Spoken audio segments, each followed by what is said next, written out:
আশ্বিনের শুক্লপক্ষ নিজের অন্তিম লগ্নে এসে পৌঁছেছে।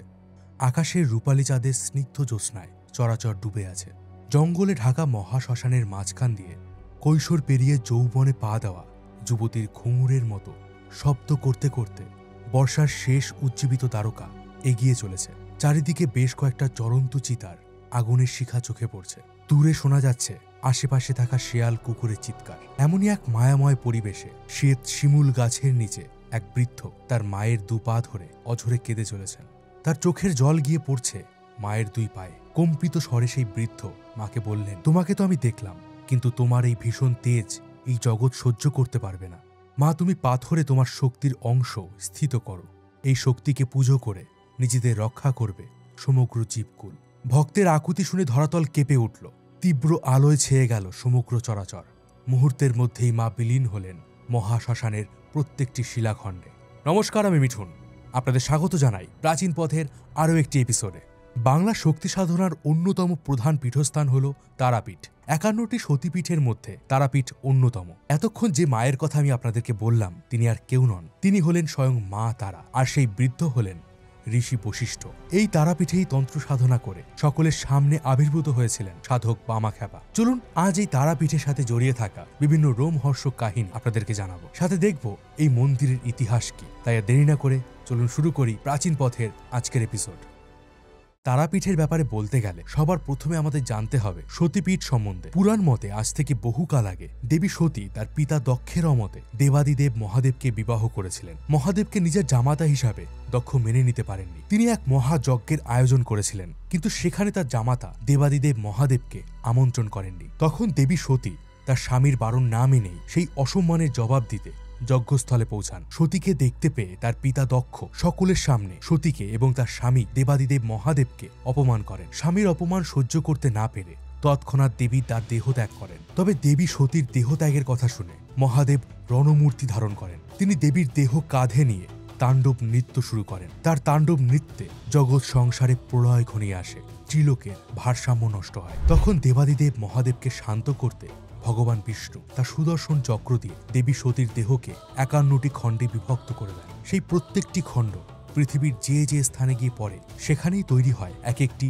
শক্তিপীঠ। এই শক্তিপীঠের মধ্যেই অন্যতম হল বীরভূমে অবস্থিত তারাপীঠ। তারাপীঠ ছাড়াও নলহাটি, অট্টহাস, কামাখ্যা, ত্রিপুরেশ্বরী মন্দিরের মতো বিভিন্ন স্থানে মোট ৫১টি সতীপীঠ রয়েছে। পুরাণ মতে সতীর নয়নতারা বীরভূমের রামপুরহাটের কাছে এই অঞ্চলে এসে পড়ে, আর এখানে তৈরি হয় দেবীর একটি শক্তিপীঠ তারাপীঠ।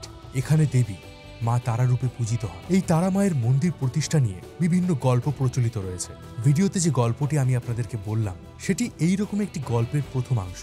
এবার তার পরের অংশটি আপনাদের বলি। সেই ঘটনার পর বহুকাল অতিবাহিত হয়েছে। তেমনি আরেক মায়াবী শুক্ল চতুর্দশীর রাত জয়দত্ত নামের এক বণিক এই দ্বারকা নদ দিয়ে তার বহু ধন সম্পদ নিয়ে যাচ্ছিলেন, কিন্তু পথে তার ছেলের মৃত্যু হয়েছিল। তিনি তার সন্তানের নিথর দেহকে সুরক্ষিত রাখার জন্য তার সারা শরীরে ঘিয়ের প্রলেপ লাগিয়ে নৌকাটিকে নদীর তীরে নোঙর করেন। দুঃখে কাতর পিতা নদীর ধারে মনমরা হয়ে বসেছিলেন। এমন সময় এক মেয়ে এসে তাকে প্রশ্ন করে, তোমার নৌকায় কি আছে গো? তখন জয়দত্ত এই দুঃখের মুহূর্তে তার কথাকে রসিকতা ভেবে রুষ্ট হন। তিনি বলেন, আমার নৌকায় ছাই আছে। মেয়েটি সেই কথা শুনে হেসে ওখান থেকে বিদায় নেয়। কিছুক্ষণ পর নৌকায় ফিরে গিয়ে বণিক দেখেন তার সকল ধন সম্পদ ছাইয়ে পরিণত হয়েছে। এদিকে বহু পথ এসে মাঝিরা ক্ষুধার্ত এবং ক্লান্ত হয়ে পড়েছিল। তারা রাঁধতে বসলেন। তাদের কাছে কিছু শোল মাছ ছিল, কিন্তু তাদের মনিবের ছেলে আজ গত হয়েছে। তার নিথর দেহ নৌকার উপর পড়ে আছে। এমন সময় মাছগুলো খাওয়া মোটেই ঠিক হবে না। এই ভেবে সেই মৃত মাছগুলোকে তারা পাশেই এক কুণ্ডের জলে ফেলে দেয়। কিন্তু সেই জলের সংস্পর্শে আসতেই কোনো এক অলৌকিক ক্ষমতা বলে সেই মৃত মাছগুলো জীবিত হয়ে ওঠে। মাঝিরা এই ঘটনার কথা এসে তাদের মনিবকে জানায়। তখন জয়দত্ত বুঝতে পারেন মায়ের লীলা, আর তখন তিনি সেই কুণ্ডের জলে তার ছেলের নিথর দেহটিকে স্নান করান, আর সাথে সাথেই তার সন্তান আবার পুনর্জন্ম লাভ করে। এরপর তিনি হন্যে হয়ে মাকে খুঁজেছিলেন। মা তাকে রাতে স্বপ্নে দেখা দিলেন সর্ববেষ্টিতা নীলপদ্ম শোভিতা ত্রিনয়নী রূপে। তিনি তাকে বললেন, শ্মশানে এক শ্বেত শিমুল বৃক্ষের নিচে ঋষি বশিষ্ঠের স্থাপন করা মূর্তি আছে, সেই মূর্তি এনে একটি মন্দির স্থাপনা করতে। মা আবারও প্রকাশ্যে এলেন।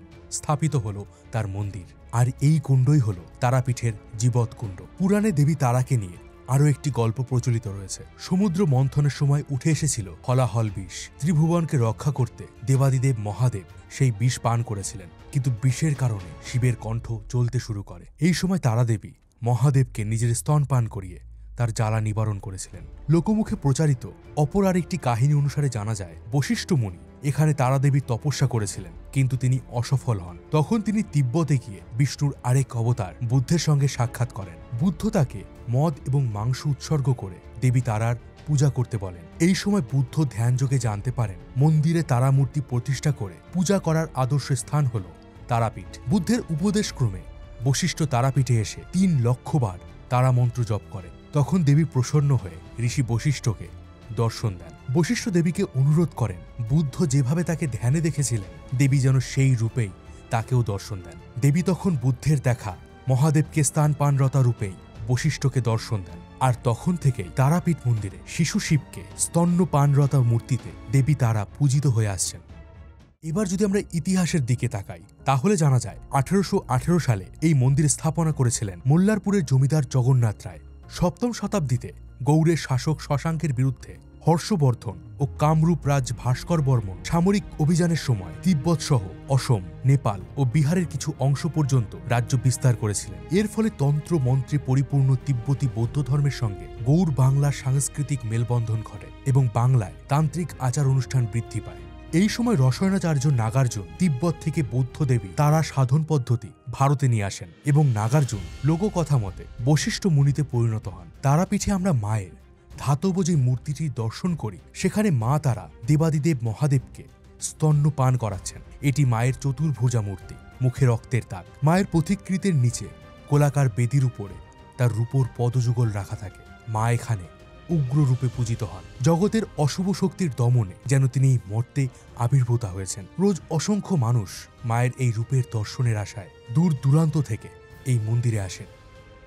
শ্মশান এই শব্দটা শুনলেই আমাদের গা ছমছম করে ওঠে, কারণ এটি আমাদের সেই কঠোর বাস্তবতার সামনে দাঁড় করায় যেখানে আমরা নিজেদের শেষ পরিণতি লক্ষ্য করি। সকল মানুষকে একদিন নিজের জীবনের শেষ পর্যায়ে আসতে হবে, সংসারের মায়া পেরিয়ে আবারও মিশে যেতে হবে এই ধরাধামে। সেই দিক থেকে তারাপীঠের এই মহাশ্মশানের মাহাত্ম্য আলাদা। বাংলার তন্ত্র সাধনার অন্যতম প্রধান কেন্দ্র তারাপীঠের এই মহাশ্মশান। মানুষ বিশ্বাস করেন মা এই শ্মশানেই বিচরণ করেন। ভাদ্র মাসের কৌশিকী অমাবস্যায় লক্ষ লক্ষ মানুষের সমাগম ঘটে এই তারাপীঠ মহাশ্মশানে। এখানেই জ্যোতিরূপে বাস করেন স্বয়ং মা তারা। বৈদিক শাস্ত্র মতে এই তিথিতেই দেবীর কৌশিকী রূপের উৎপত্তি হয়েছিল এবং তিনি শুম্ভ ও নিশুম্ভকে বধ করেছিলেন। তাই এই অমাবস্যার নাম কৌশিকী অমাবস্যা। সকল তন্ত্র সাধকদের কাছে কৌশিকী অমাবস্যার এই রাত অত্যন্ত গুরুত্বপূর্ণ। কৌশিকী অমাবস্যার দিনে সাধক বামাখ্যাপা সিদ্ধি লাভ করেছিলেন, আর তন্ত্রমতে এই রাতকে তারা রাত্রিও বলা হয়। তন্ত্র সাধনা আর তারাপীঠ এই নাম শুনলেই সবার প্রথমে আমাদের মাথায় যে ছবিটা ভেসে ওঠে সেটা হলো সাধক বামাখ্যাপার। তার আসল নাম ছিল বামাচরণ চট্টোপাধ্যায়। তিনি শ্রী রামকৃষ্ণের সমসাময়িক ছিলেন। শৈশব থেকেই তার দেবভক্তি ছিল প্রবল। ফলত ছোটবেলাতেই তিনি গৃহত্যাগ করে কৈলাসপতি বাবা নামে এক সন্ন্যাসীর শিষ্যত্ব গ্রহণ করেন। কৈলাসপতি বাবা তারাপীঠে থাকতেন। বামা তারাপীঠেই দ্বারকা নদের তীরে তার যোগ ও তন্ত্র সাধনা শুরু করেন। ক্রমেই তিনি হয়ে ওঠেন তারাপীঠের অন্যতম ধর্মীয় ব্যক্তিত্ব। ভক্তরা বিশ্বাস করতেন তার মধ্যে কিছু অলৌকিক ক্ষমতা রয়েছে, তাই তারা নিজেদের বিশ্বাসের উপর ভর করে নিজেদের রোগ নিরাময় ও অন্যান্য প্রয়োজনে বামার কাছে আসতেন বারংবার। বামা মন্দিরের নিয়মকানুন কিন্তু মানতেন না, এমনকি তিনি দেবতার থালা থেকেই নৈবেদ্য তুলে নিজে খেয়ে নিতেন। আর তার এই কাজকর্মের জন্য মানুষরা তাকে নাম দিয়েছিল বামাখ্যাপা। কথিত আছে নাটোরের মহারানী স্বপ্নে দেবী তারার থেকে আদেশ পেয়েছিলেন যে দেবীপুত্র বামাখ্যাপাকে যেন তার আগে খাওয়ানো হয়, আর তারপর থেকে মন্দিরে পুজোর আগে বামাখ্যাপাকে নৈবেদ্য প্রদান করা হতো। আমরা মা তারার কোলে বামা শুয়ে আছেন এমন একটা ছবি প্রায়ই দেখতে পাই। কথিত আছে দেবী তারা ভয়ঙ্কর বেশে বামাখ্যাপাকে দর্শন দিয়েছিলেন এবং পরে মাতৃবেশে তাকে কোলে তুলে নিয়েছিলেন। আর এই জন্যই বামাখ্যাপা মা তারাকে বড়মা বলে ডাকতেন। তারাপীঠের মহাশ্মশানে সাধক বামাখ্যাপা পঞ্চমুণ্ডের আসনে বসে সাধনা করতেন। কথিত আছে এখানে বসে বহু যুগ পূর্বে দেবীকে তুষ্ট করে তারাপীঠকে সিদ্ধপীঠে পরিণত করেছিলেন ঋষি বশিষ্ঠ, আর সেই আসন আজও সেখানে রয়েছে। সাধক বামাখ্যাপা এই আসনটি পুনরায় আবিষ্কার করেছিলেন এবং মহাশ্মশানের শ্বেত শিমুল বৃক্ষের নিচে এই আসনে বসেই তিনি সিদ্ধি লাভ করেছিলেন। ভক্তিভাবের আধার এই তারাপীঠ আজ বিভিন্ন কারণে তার ঐতিহ্যকে হারাতে বসেছে। বহু মানুষ মায়ের দর্শনের আশায় মন্দিরে যান, কিন্তু সেখানে একদল অসাধু ব্যক্তি নিজেদের প্রভাব ব্যবহার করে মায়ের দর্শনের মূল লাইনটিকে এগোতে না দিয়ে সেই লাইনটিকে প্রথমে দীর্ঘ করে। বর্তমান পরিস্থিতি এমন জায়গায় গিয়ে দাঁড়িয়েছে যে যদি আপনি টাকা দিতে না পারেন তাহলে আপনাকে মায়ের দর্শনের জন্য হয়তো সারা দিনও দাঁড়িয়ে থাকতে হতে পারে। আর সব থেকে দুঃখের বিষয়, এই টাকা আদৌ মায়ের মন্দিরের উন্নয়নের পেছনে খরচ হচ্ছে কিনা তার কোনো হিসাবই নেই। বেশিরভাগ টাকাই যায় সেই সমস্ত অসাধু প্রভাবশালী ব্যক্তিদের পকেটে। তাই এই অবস্থার এবং তারাপীঠের ঐতিহ্যকে ফিরিয়ে আনার জন্য অবশ্যই এখানে একটি মন্দিরের ট্রাস্ট তৈরি করা উচিত। দেখুন, যখন আমি তিরুপতিতে বালাজি মন্দিরে দর্শন করতে গিয়েছিলাম, সেখানেও কিন্তু বেশ কিছু লাইন আছে যেখানে আপনি টাকার বিনিময়ে খুব তাড়াতাড়ি বালাজির দর্শন করতে পারবেন। কিন্তু এর ভেতরে একটা প্রপার সিস্টেম রয়েছে, মেকানিজম রয়েছে। আপনি কত টাকা দিয়ে বালাজির দর্শন করছেন তার একটা প্রপার রিসিট আপনাকে দেওয়া হয়। আর তারাপীঠে এরকম একটি সিস্টেম অবশ্যই দরকার। আমাদের ভুলে যাওয়া উচিত নয় যে এটি একটি ধর্মীয় স্থান, কোনো ব্যবসা প্রতিষ্ঠান নয়। যারা নিজেদের মন্দিরের সাধক হিসাবে পরিচয় দেয় তারা মায়ের সাধনা করতে এসেছেন, টাকা কামাতে নয়। আর যারা মন্দিরে পুজো দিতে গিয়ে হোটেলে মদ, জুয়া এবং ফুর্তিতে মেতে ওঠেন তাদেরও ভাবা উচিত এটি একটি সতীপীঠ। আপনি পুজো দিতে আসার নাম করে এখানে যে ফুর্তি করছেন সেটার উপরে কিন্তু মা নজর রাখেন। কেমন লাগলো আজ আমাদের এই এপিসোড কমেন্ট করে অবশ্যই জানান। আমি ছিলাম মিঠুন আপনাদের সাথে। আর অবশ্যই আপনাদের কাছে অনুরোধ রইল আমাদের এই প্রাচীন পথ চ্যানেলটিকে সাবস্ক্রাইব করে দিন। তো দেখা হবে পরের ভিডিওতে। ততদিন ভালো থাকবেন, সুস্থ থাকবেন।